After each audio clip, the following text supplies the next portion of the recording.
कैसे महसूस हुआ जब आप? मैं बयान भी नहीं कर सकता क्या जिहाद हमारे अंदर घुसा हुआ था, क्या जन्नत और 72 हुरें हमारे अंदर घुसी हुई थी, मैं बयान भी नहीं कर सकता।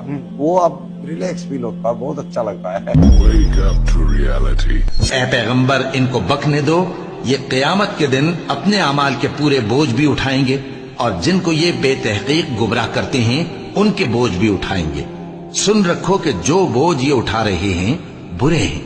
जो लोग ईमान लाए फिर काफिर हो गए, फिर ईमान लाए फिर काफिर हो गए, फिर कुफ्र में बढ़ते गए, उनको अल्लाह न तो बख्शेगा और न उन्हें सीधा रास्ता दिखाएगा। ए पैगंबर, मुनाफिकों यानी दो रुखे लोगों को बिशारत सुना दो कि उनके लिए दुख देने वाला अजाब तैयार है। वो जो मोमिनों को छोड़कर काफिरों को दोस्त बनाते हैं, क्या ये उनके यहां इज्जत हासिल करनी चाहती हैं? सो इज्जत तो सब अल्लाह ही की है। और अल्लाह ने तुम मोमिनों पर अपनी किताब में ये हुक्म नाजिल फरमाया है कि जब तुम कहीं सुनो कि अल्लाह की आयतों से इनकार हो रहा है और उनकी हंसी उड़ाई जा रही है, तो जब तक वो लोग और बातें न करने लगे उनके पास मत बैठो, वरना तुम भी उन्हीं जैसे शुमार होगे। कुछ शक नहीं कि अल्लाह मुनाफिकों और काफिरों सबको दोज़ख में इकट्ठा करने वाला है।